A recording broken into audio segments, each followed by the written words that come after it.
Hola, bienvenidos a Asimovo.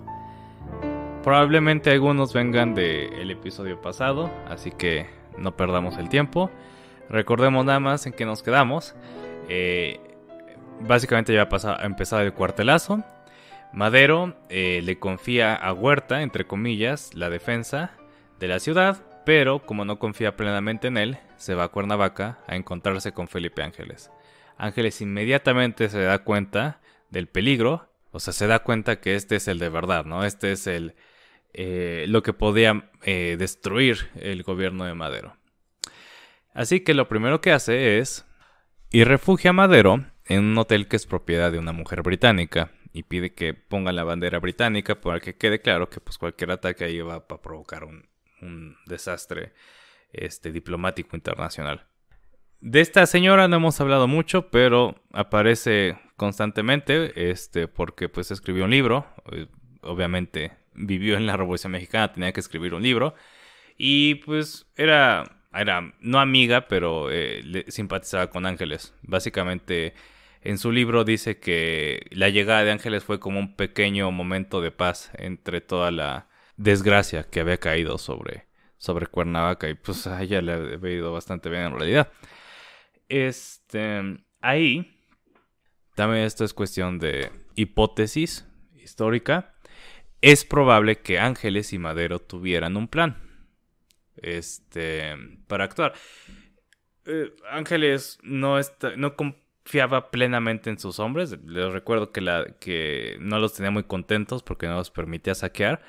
De hecho, dejó en Yautepec, aparte de su fuerza, para para evitar que se encontraran con Madero, porque dijo, a lo mejor si me los traigo en este momento aprovechan. Pero bueno, regresan a la Ciudad de México y lo que pasa es que ese plan, si es que existía, no pudo haber sido llevado a cabo, porque para que pudiera Ángeles tener autoridad, tenía que haber sido el general encargado de apagar la rebelión. Pero acuérdense que Ángeles era general brigadier muy reciente. Y lo que pasaba es que, de nuevo, no podía pasar por encima de Huerta, por ejemplo, que era al que ya habían puesto. No podía tener bajo su mando a Huerta. Huerta era un general de más experiencia. Y aquí dan ganas de volver a decir que, ay, ¿por qué Madero no tomó la decisión correcta en lugar de tratar de evitar hacer enojar al ejército? Pero, o sea, a estas alturas, como que, o bueno, en este punto, como que sí tenía buenas razones para no querer hacer enojar, por ejemplo, a Huerta, ¿no? Que ya lo tenía, o sea, ya tenía en su contra a Mondragón, a Félix Díaz, obviamente, y echarse encima a Huerta otra vez, probablemente fue una decisión un poco más razonable. La historia, hasta hace poco, bueno, poco relativamente, hasta como por los 80s, 90s, sí se pensaba que, ¿por qué Ángeles no hizo más? De hecho, Ángeles parecía que tenía las de ganar, porque tenía 2000 tropas. O sea, acuérdense que con los que llegó Mondragón eran cadetes de colegio militar. Odile Guipón dice que, ok, ese era su guarnición. Pero, por lo que dicen otras personas, como el embajador de Estados Unidos, que ahorita vamos a ver por qué eso es muy importante, era una fuerza, entre comillas, insignificante, o la describían como insignificante, lo cual nos puede hacer creer que, pues, eventualmente las fuerzas de los que habían dado el golpe se iban a inflar bastante. Y por otro lado, no estaban bien equipadas. Ángeles es encargado de la artillería hacia la Ciudadela, que es donde donde estaba el enfrentamiento, pero eventualmente llegaron a faltar granadas y parque. Entonces tampoco es como que Ángeles no tuvo la voluntad de ir a defender con sus hombres, con todos sus hombres, a Madero. Pues no tenía tantos recursos como puede parecer. Pero regresemos a Huerta.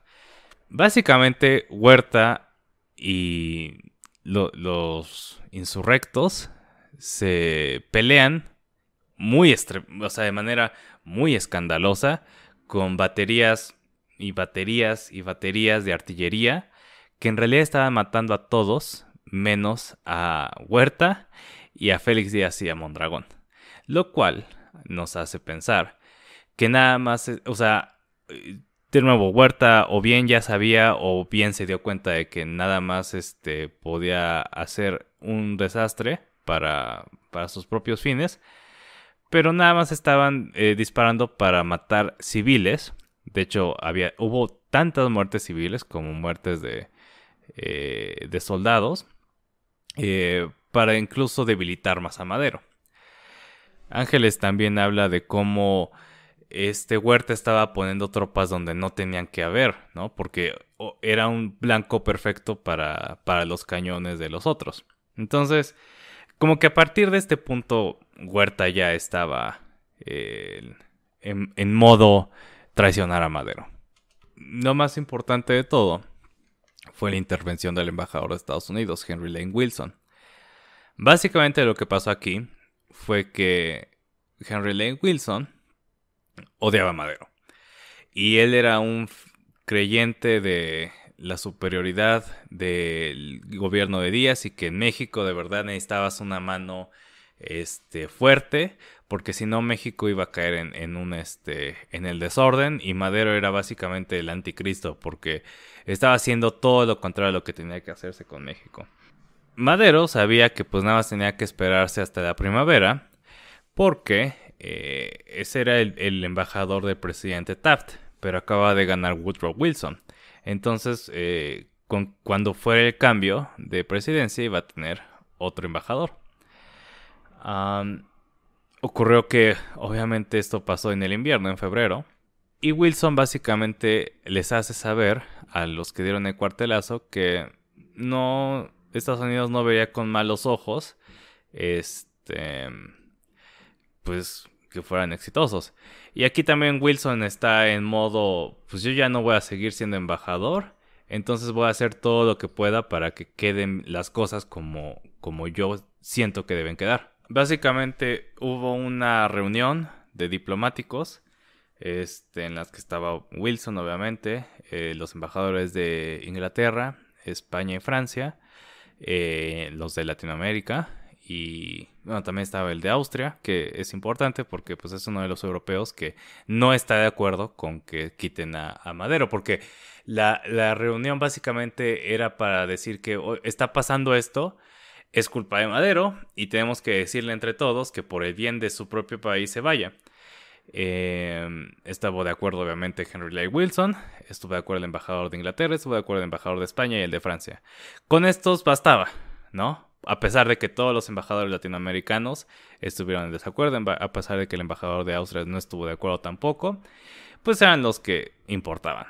Y le van a decir a Madero que se vaya. Madero se enoja muchísimo, con razón, y les dice que él es el presidente de México, que él había sido elegido presidente de México y no se va a ir por esto. Pero al mismo tiempo, como ya sabemos, como les acabo de decir, Wilson tenía contacto con Huerta y con el resto de los insurrectos. Hubo unas reuniones en la embajada de Estados Unidos en donde básicamente se llega al siguiente acuerdo. Huerta va a asumir la presidencia, dejar que Félix Díaz sea presidente después, o sea que haya elecciones después en las que va a estar Félix Díaz. Entonces ambos como que tienen su promesa de por qué deben dejar sus diferencias de lado y como que actuar juntos, o sea, no solo contra Madero, sino cada quien viendo por su propio bien. Y pues Estados Unidos como que se va a hacer de la vista gorda, ¿no? Todos están de acuerdo y pues ocurre, obviamente había habido una masacre horrible en la Ciudad de México. La Ciudad de México que había quedado muy exenta de la violencia de la revolución y en el futuro también quedaré bastante exenta de la violencia de la revolución. Sufras unas pérdidas humanas muy grandes. Pero también entra por decir lo más triste de la escena trágica, que es pues el martirio de Francisco Madero, de Pino Suárez, pero sobre todo el de Gustavo Amadero. Gustavo Amadero es una figura bastante trágica porque era de los hermanos de Madero que sí estaba de acuerdo con él y de hecho era un poco más radical y por lo mismo Francisco se distanció de él eventualmente y pues ya a punto de irse, o sea, porque lo había mandado como embajador a Japón, que es como la clásica esta estrategia, o sea, si te mandan a Japón desde México es porque no te quieren aquí. Y, y antes de que pudiera librarse de todo el rollo de la política mexicana, Huerta toma preso a Gustavo Madero. Gustavo Madero no era necesariamente parte del gobierno que estaba ahí en Palacio Nacional o en el castillo de Chapultepec, sino que tienen que atraerlo con una trampa. Huerta dice, vamos a comer, básicamente vamos a hacer una comida contigo, y le pide el arma, como que, ay, puedo ver tu arma, y lo mete a la cárcel, ¿no? Lo toma como prisionero. Del lado de Francisco Madero y Pino Suárez es justamente Jiménez Riverol, el primero que intenta tomar los presos, pero un capitán que en este momento no recuerdo su nombre, que es leal a Madero, lo mata. Entonces aquí es la muerte del teniente coronel Jiménez Riverol. Pero eventualmente Aureliano Blanquet, de cual también hablamos en el episodio pasado, sí toma como prisionero a Madero. Básicamente Mondragón estaba presionando a Huerta básicamente para que le diera a los hombres, para matarlos, para dejarlo, o sea, para calmarlo, le suelta a Gustavo Madero. Y Gustavo Madero es brutalmente torturado y matado, o sea, asesinado por por los hombres de Mondragón. La verdad ya no quiero entrar tantísimo en detalle porque, pues como se dan cuenta, este es un episodio bastante más informal. Pero sí, o sea, el martirio de Madero es uno de los episodios más tristes de la revolución. Este, inicia la dictadura militar de Victoriano Huerta en México. Algo interesante aquí es que pues Huerta como que desde el principio sabía que su plan era quedarse con todo el poder y es lo que va a pasar. Ya vamos a hablar de esto en el futuro. Lo último que vale la pena destacar es justamente el martirio de Pino Suárez y de Francisco Madero. Pino Suárez se preguntaba, ¿van a ser tan tontos como para matarnos? Y de hecho, esto me hace pensar que sí va a haber un episodio un poco más profesional en el futuro. Alan Knight, en un escrito muy interesante en el que hace 5 contrafactuales de la historia de la revolución, o sea, 5 como what ifs de la historia de la revolución. Obviamente uno de los más importantes es qué hubiera pasado si la escena trágica no hubiera pasado. Él sostiene que es muy probable que sí hubiera pasado un levantamiento como la escena trágica. Es más, es muy probable que hubiera sido exitoso. Lo que hubiera sido plausible era que no mataran a Madero. Y sin Madero muerto, entonces tienes ahora la posibilidad de que fuera más legítimo el cuartelazo. Como de, miren, este hombre no nos pudo defender, vamos a entrar nosotros con mano dura de verdad, pero somos benévolos. Pero no pasó eso, sino que mataron tanto a Pino Suárez como a Francisco Madero. La última cobardía de la que quiero hablar de Henry Lake Wilson, que Huerta le pregunta a Wilson como de, ¿y qué hacemos con Madero? ¿No? Y lo que no había hecho, que era decir, no sé, no, pues no me compete a mí porque pues no, ¿verdad? Se hace tonto. Y entonces se entiende Huerta. Ok, sí, no, pues ahí vemos, ¿no? ¿Qué hacemos? Y los matan. Los matan muy bien. Hacen una historia al respecto de que se trataron de escapar. Hubo un intento de escape y en el fuego cruzado se murieron Pino Suárez y Francisco Madero. Pero le salió el tiro por la culata, porque al matarlos los hicieron mártires. Pancho Villa, que había estado en la cárcel desde hace como un año y le había mandado cartas a Madero como de, ok, ya, me puedes soltar, muchas gracias. Se había escapado, porque pues no lo sacaba Madero de la cárcel. Y al enterarse de la muerte de Madero, se convierte en una figura mítica para él, ¿no? En lugar de ser el que dejó en visto sus cartas pidiéndole que lo saque de la cárcel, era este mártir de la democracia el cual liberó a México el porfiriato y que ahora había sido tan cobardemente asesinado. Pues tenía razón, pero no solo pasa esto con Villa, pasa con mucha más gente. Y es más, lo más importante, pasa con la población en general. Y entonces todo quedó listo para la fase 2 de la Revolución Mexicana. En Morelos, la revolución nunca había acabado. En Coahuila, el gobernador Venustiano Carranza se negó a reconocer a Huerta. En Sonora, un brillante industrialista, Álvaro Obregón, se unía con gran parte de la estructura política y económica de su estado para rechazar a Huerta.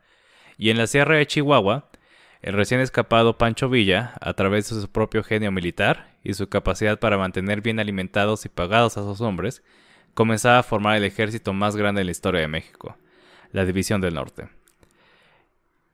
Se nota que esa parte sí la tenía escrita, ¿verdad? No sé por qué empecé escribiendo el final. Pero bueno, desde el norte de nuevo se volvería a dar el grito revolucionario. Y esta vez diría, muerte a Huerta y a los traidores. Gracias por escuchar.